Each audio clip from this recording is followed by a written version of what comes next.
आज ताइवान ने एक बार फिर चीन पर उसके एयर स्पेस को वायलेट करने का दावा किया है। एक बार फिर पिछले महीने 446 बार टू बी प्रिसाइज ताइवान ने एयर स्पेस वायलेट किया था।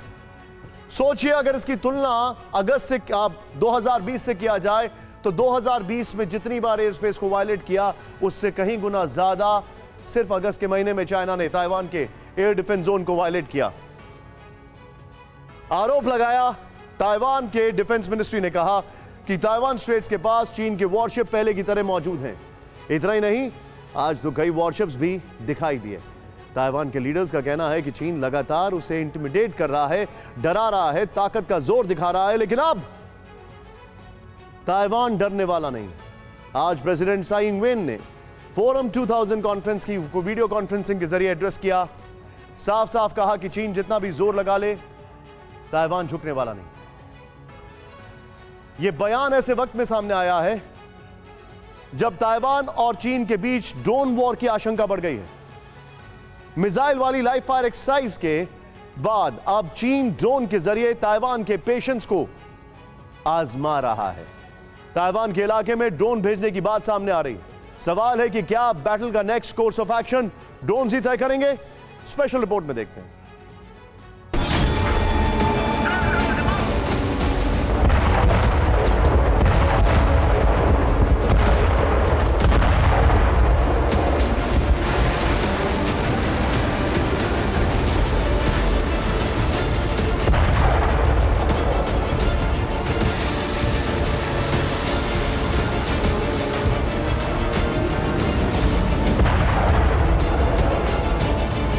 दुनिया इस वक्त बारूद के ढेर पर बैठी हुई है।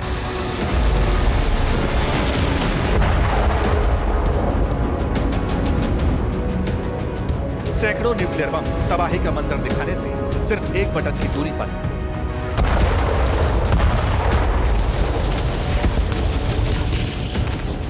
जिधर नजर घुमाएंगे उधर अलग अलग वॉरफ्रंट नजर आएंगे।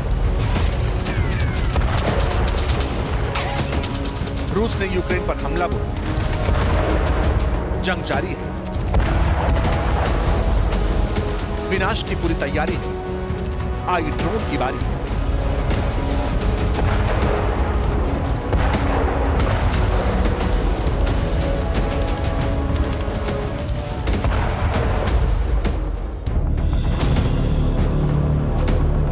चीन ने ताइवान को डराया, मिसाइलों को लगाया, बारूद बरसाया। अब किसी भी वक्त कब्जे की तैयारी है। यहां भी ड्रोन से यारी है।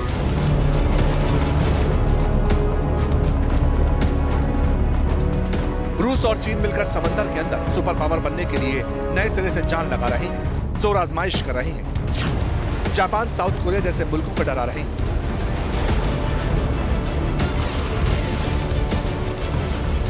यहां भी किलर ड्रोन्स किसी भी वक्त निकाले जा सकते हैं।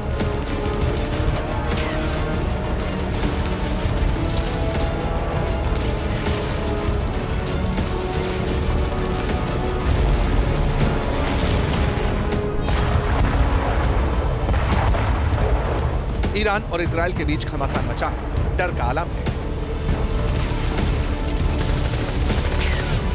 विनाश वाला टाइम बम कभी भी ब्लास्ट हो सकता है।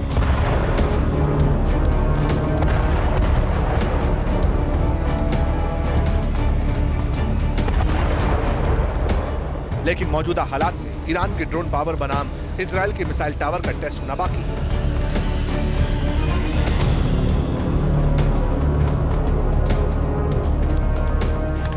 ये सारे टकराव अलग अलग वॉर जोन भविष्य की नई जंग की तरफ इशारा करते हैं। एक ऐसी जंग जिसमें फौज को दुश्मन की जमीन पर कदम रखने की जरूरत न पड़े।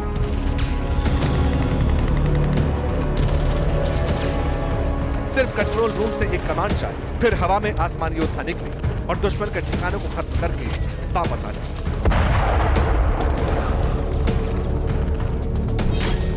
सवाल है, क्या दुनिया अब ड्रोन वॉर की तरफ बढ़ रही है? क्या ड्रोन्स ही आने वाले वक्त में हार जीत तय करेंगे? जिसके पास है ड्रोन पावर, क्या वो दुनिया का नया सुपर पावर? दुनिया का सुपर बॉस कौन बनेगा, ये न्यूक्लियर ड्रोन तय करेगा। सवालों के जवाब आपको मिलेंगे। ये भी बताएंगे कि ड्रोन को क्यों फ्यूचर वेपन कहा जा रहा है, क्यों ताकतवर मुल्क अपने ड्रोन की शक्ति बढ़ाने में जुट गए। लेकिन सबसे पहले उस वॉर फ्रंट की बात करेंगे जहां इस वक्त ड्रोन्स का आना जाना, ड्रोन को मार गिराना पूरी दुनिया में टॉकिंग पॉइंट बना हुआ है। जहां हर बीतते दिन के साथ ड्रोन्स के जरिए जंग की दशा और दिशा तय करने की कोशिश हो रही है। ये वॉर जोन है चीन बनाम ताइवान।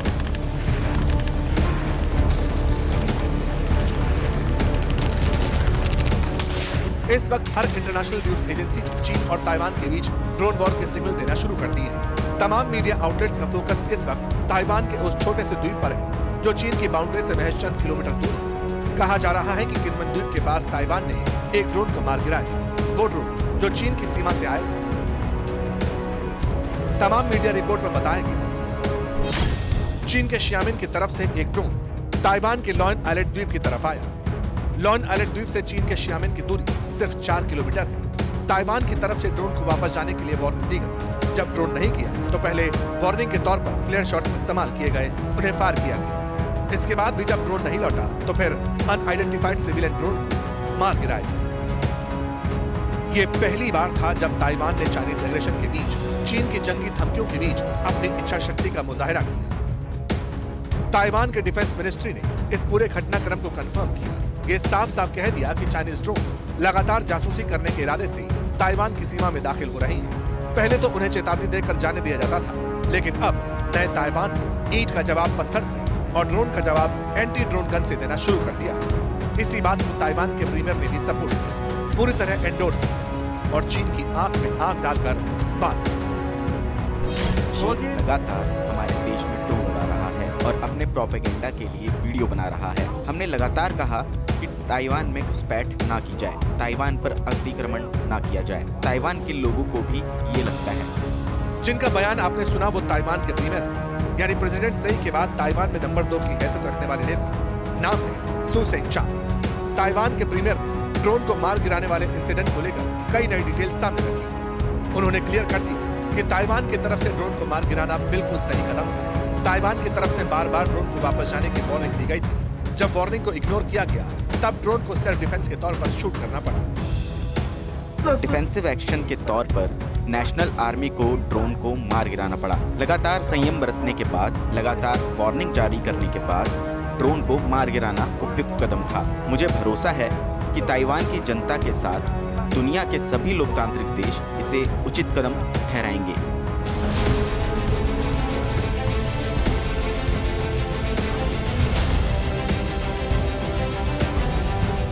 इसका मतलब यह है कि ताइवान ने अब किसी भी कीमत पर चीन के दुस्साहस का, उसकी चालबाजियों का जवाब देने की ठान ली और इसके लिए वो अब दुनिया भर के मुल्कों की तरफ भी देख रहा है। लेकिन यह भी सही है कि ताइवान इस वक्त अपने द्वीपों की सुरक्षा के लिए, खासकर उन आइलैंड की सिक्योरिटी के लिए फिक्रमंद है जो चीन के बिल्कुल पास है। इसीलिए ताइवान ने अब किनमन आइलैंड को चाइनीज ड्रोन प्रूफ बनाने का फैसला कर लिया है। चीन के सिविलियन और मिलिट्री ड्रोन्स के खिलाफ ताइवान ने नई स्ट्रेटजी तैयार की है। ताइवान न्यूज के हवाले से पता चला है कि चाइनीज ड्रोन्स की घुसपैठ को लेकर ताइवान पूरी तरह अलर्ट है। ताइवान ने एंटी ड्रोन गन्स को आइलैंड के पास तैनात किया है। किनमेन और मात्सू आइलैंड के पास एंटी ड्रोन गन्स को डिप्लॉय किया गया है। बीते 4 दिनों से लगातार इन आइलैंड पर चाइनीज ड्रोन्स दिखाई दे रहे हैं। ताइवान का दावा है कि चीन के फुजियान की तरफ से सिविलियन ड्रोन्स को भेजा जा रहा है। जब से ये ड्रोन एक्टिविटी बढ़ी है तो आप ताइवान स्टेट में मॉनिटरिंग भी देख सकते हैं कि काफी बढ़ गई है। इस समय जो आपको कई सारे दर्जनों स्पीड बोट यहाँ पर दिख रहे हैं, मोटर बोट दिख रहे हैं, ये ताइवान के कोस्ट गार्ड के मोटर बोट हैं, जहां वो लगातार निगरानी कर रहे हैं, लगातार पेट्रोलिंग कर रहे हैं और पीछे में वो बड़ा सा शिप भी मौजूद है ताकि चीन की तरफ से किसी भी हरकत को उसकी नजर से वो ना चूके। अब कई लोगों के मन में ये सवाल भी है कि जो चीन ताइवान को घेर कर 1 महीने से वॉर ड्रिल कर रहा है, ताइवान के ऊपर से न्यूक्लियर हमले में सक्षम बैलिस्टिक मिसाइलों को निकाल चुका है। अगर वो चाहे तो एक झटके में ताइवान का नाम निशान मिटा सकता है,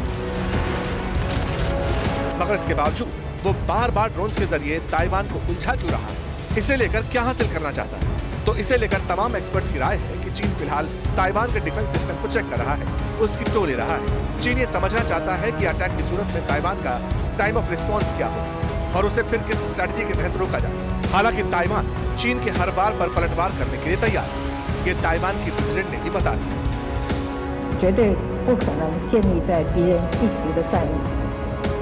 हमें दुश्मन को ये समझाना है कि ताइवान के पास देश की रक्षा के लिए दृढ़ संकल्प और तैयारी है। साथ ही ताइवान के पास खुद की रक्षा करने की भी क्षमता है। ताइवान पर हमला करने या हमला करने का प्रयास करने वालों को भारी कीमत चुकानी 为 होगी। 国家的决心和准备。 अब सवाल है कि अगर ताइवान अपने द्वीपों को, अपने लोगों को, अपनी आजादी को डिफेंड करता है तो उसे फ्यूचर जनरेशन यानी एडवांस हथियारों की जरूरत तो पड़ेगी। और इसके लिए ताइवान एक बार फिर अमेरिका का रुख ही कर रहा है। ताइवान सबसे ज्यादा अमेरिका से ही हथियार खरीदता है और इस बार भी अमेरिका उसे डिसअपॉइंट नहीं कर रहा है। हथियारों को लेकर अमेरिका और ताइवान के बीच क्या डील हुई है, ये जानना भी इंटरेस्टिंग है।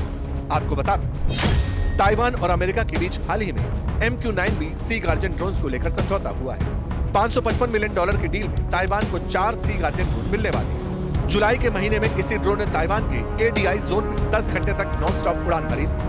ताइवान को मिलने वाले इन ड्रोन्स को हुआलिन काउंटी में डिप्लॉय किया जाएगा। दावा किया जा रहा है कि ताइवान की एयरफोर्स को इन ड्रोन से काफी मदद मिलेगी, उनकी ताकत बढ़ेगी। खासकर ताइवान स्ट्रेट्स में लॉन्ग टर्म सर्विलांस और रिकॉनेसेंस कैपेबिलिटीज में जबरदस्त इजाफा होगा। हालांकि कई जानकार इस बात से भी आशंकित हैं कि अगर वॉर की सिचुएशन बने तो क्या ताइवान की मदद के लिए अमेरिका डायरेक्ट एंट्री करेगा या फिर ताइवान को अपनी मदद खुद करनी होगी। वैसे जहां तक ताइवान की जनता का सवाल है तो ज्यादातर लोगों को लगता है कि अमेरिका सामने से तो मदद नहीं करेगा, लेकिन इतना जरूर है कि हथियार बेचकर ताइवान का साथ दे सकता है।